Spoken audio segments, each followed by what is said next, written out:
Landsnet þrýstir nú á sveitarfélög á Suðurnesjum að samþykkja nýja háspennulínu og hafnar því að hún verði lögð sem jarðstrengur nema í gegnum þéttbýlið í Reykjanesbæ. Kristján Már Unnarsson.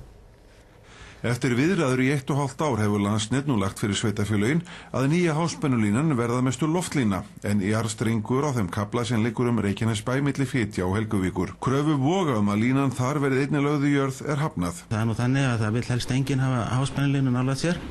Því miður staðreyndin hins vegar sú að kostnaður við það að setja meginflutningslínur í jörð mjög hár og í raun myndi hafa verulega áhrif á flutningskostnaðinn hér á landi að við færum mjög ítarlega í það mál.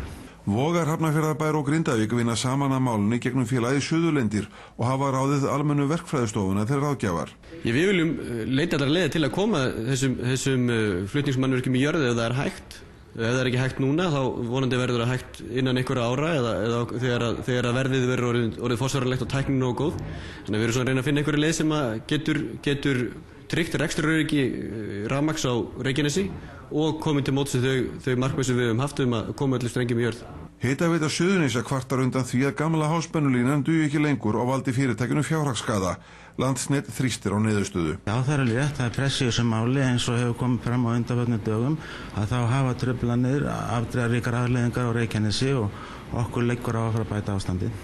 Ný lína forsenda netþjónabús á Keflavíkurflugvelli og álvers í Helguvík. Ekki síður þetta náttúrulega mikið hagsmunamál fyrir íbúana á svæðinu að tryggja verulega rekstraröryggi.